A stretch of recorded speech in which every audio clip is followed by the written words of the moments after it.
Good evening, everyone. This is Reading for Charity again, with you back on another Wednesday. Reading this time round for the Archie Foundation. I'll just go through my usual spiel at the start. The Archie Foundation, it's a fantastic charity. It's what we're raising money for all this. They work in the northeast of Scotland, providing facilities for sick kids in hospitals, where those facilities might not be, in place for them. If you've ever been in hospital as an adult, you know just how frightening a place hospitals are. So anything that makes the lives of these sick kids easier is a fantastic thing, in my opinion. The one that I'm most interested in, the one that's closest to myself, is the Tayside efforts to set up a children's theatre in Nine Wells Hospital in order to make their lives a bit easier, to provide them with a bit more of a comfortable theatre in which to be operated on, essentially. Something that's not quite so cold and sterile and essentially frightening. It's a fantastic charity. They've raised lots of money in the past, so I'm trying to raise more money for them just now. If you have any free cash, if you're here because you're interested, please donate to the charity. It's a fantastic charity. If you've donated before, thank you very much. Please donate again. If you've never donated before, okay, please donate. It's a tremendous thing to do. It's a tremendous charity, and I'm happy to raise money for them. So, this week's book, this Wednesday's book, The Curious Instinct of the Dog in the Nighttime. There we go. There's the book as well. It's a very interesting book. I had, of course, heard lots of things about it, and there's a stage show, and it's spawned quite a lot of. Actually, there's a small ticket for the stage show as well. I believe my wife has been to it. It's spawned a whole bunch of things, and it's a very interesting book. The protagonist is basically someone who has obvious global learning issues. I don't think it's ever actually specified in the book what they are, and I think everyone assumes it's autism. But I believe the author said no, it's not. I don't know where I stand on the issue. He certainly has, I think what most teachers would call on the spectrum, somewhere along the line. But then I think myself and most of my friends are on the spectrum somewhere along the line as well. But the way the book is written, it's written predominantly from someone's point of view whose chain of thought, and it's very much a stream of consciousness book, is different from our own. He gets distracted by minutiae. He knows an awful lot of things about an awful lot of facts. If someone sat down and learned the Guinness Book of Records, it's that kind of level of facts. He struggles with faces, he struggles with people's emotions, he struggles with his own emotions. He's got a virtually didactic memory. The only time he seems to not remember anything is when he loses emotional control. The red mist, his father calls it.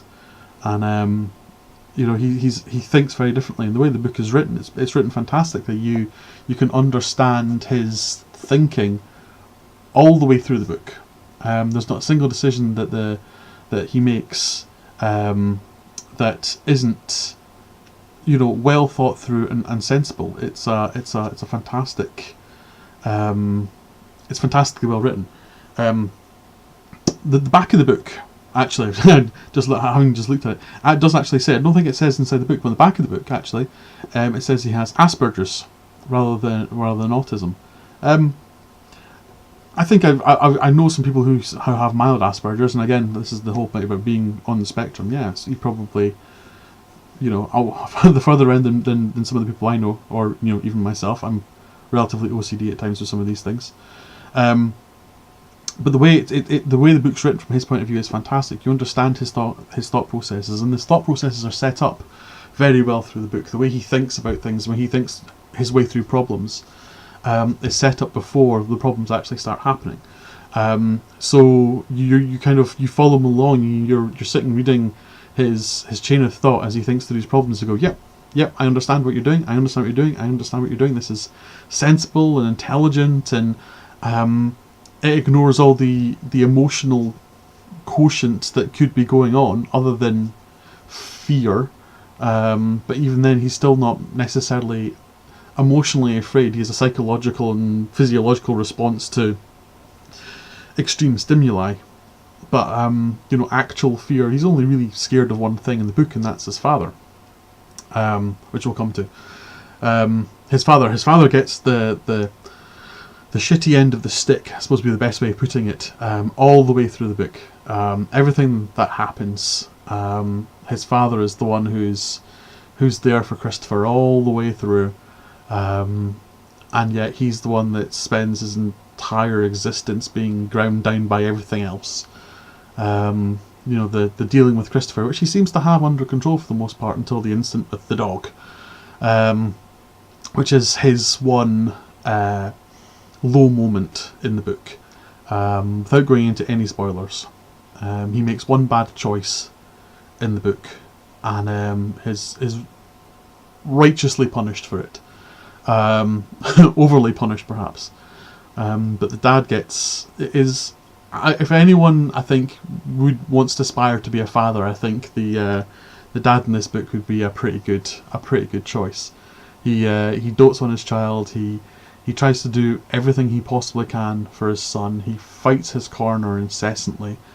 He knows all the things to do to keep his son happy and safe. Contrast that with how the mother is portrayed in the book, who is shown to be clearly stupid in the book, or stupid is maybe a bit of a harsh word. Shown to be unintelligent, I think, is possibly the better way of putting it. Selfish and interested in herself for other people. She takes Christopher into situations that are stressful for him, without a second thought, without thinking about the consequences, and then get stressed out by those consequences, where a bit of forethought and a bit of additional time spent planning would have resolved those. So the dichotomy between the two parents is very interesting, I think.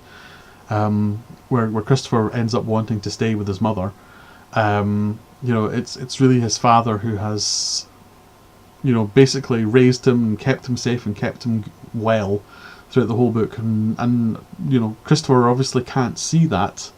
There's an emotional connection there that he can't establish with his father. He doesn't understand everything his father's done for him, and to his father's credit, he never sits down and says, Christopher, for fuck's sake, I've done all these things for you. Why did you treat me like this? He doesn't. He just sits down, and it's just another problem for his dad to solve with his son. It's like, okay, we'll get through this. Sit down. I will make you trust me. It will take time, but it will happen, and it'll be okay. I think the dad is the star of this book. In all honesty, I think he's the best written thing in the book. I think Christopher's written fantastically. I think he's written really, really, really well. But I think the character of the dad is, I certainly can identify with heavily. Just the level of patience and love that he shows for his son is extraordinary and beautiful. It's a really, really good book. I think just from that point of view, it gives you something to aspire to as a person, as a parent, to show the level of patience and love that the father shows for Christopher.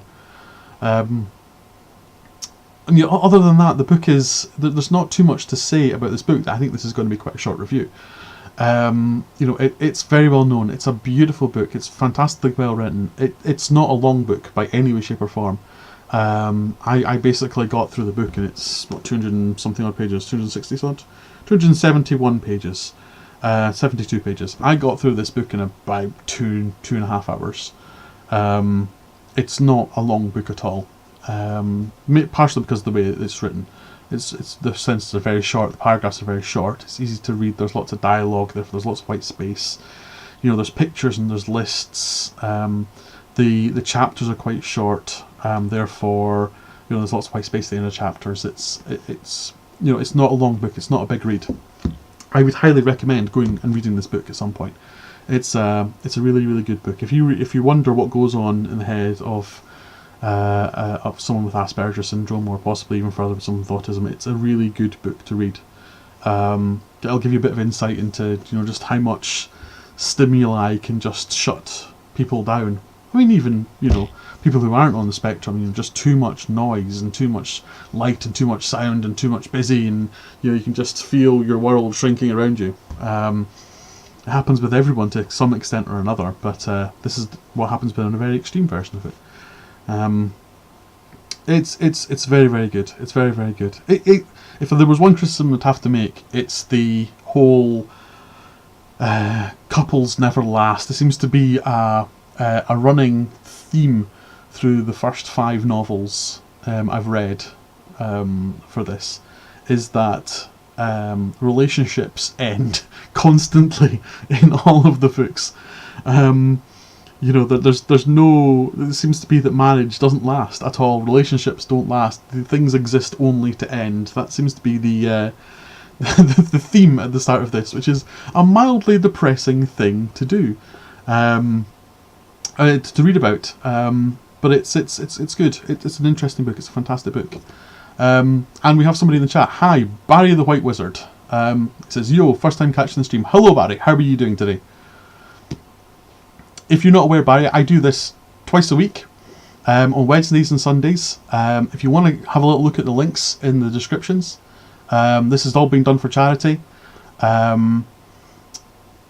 For a charity in Scotland, believe it or not, if you can't tell from the accent. And I'm reading 100 books for charity. They've all been chosen for me. I haven't chosen any of these books myself. And therefore I get some good reads, such as The Curious Instinct of the Dog in the Nighttime, and sometimes I get terrible reads, such as 50 Shades of Grey, which will be coming up soon. So just to continue with this book, it's a fantastic read. I highly recommend you go and read the book. There's not really much else to say other than that. It's a good book to read. I think it's a fantastic insight into Asperger's syndrome. I think it's a fantastic insight into kind of global learning difficulties in general, the way that Christopher can make connections, between Sherlock Holmes and his life in general, but can't make an emotional connection with his father or even his mother. It should be read. Everyone should read this. I think it will give them a better look in life.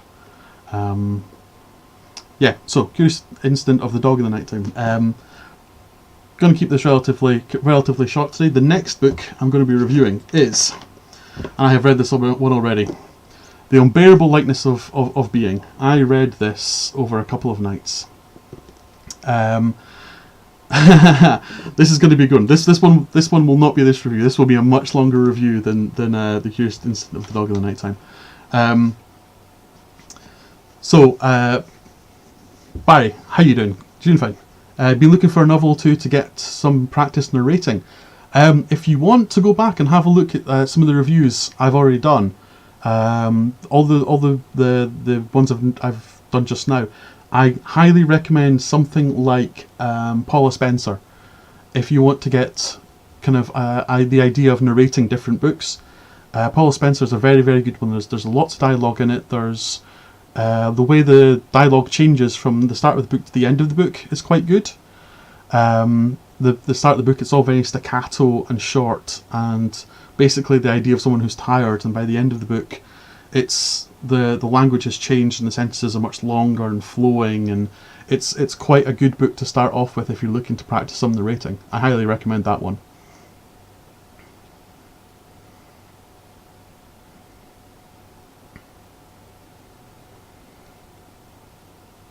Okay, I wonder what the delays in this stream actually. I think it might be longer than I would like. It might be 30 seconds to a minute.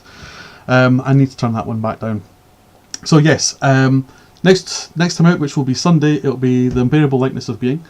I will hang around in the chat after the stream finishes for a couple of minutes. If you want to talk, Barry, that'd be cool. Just want to chat, that'd be great.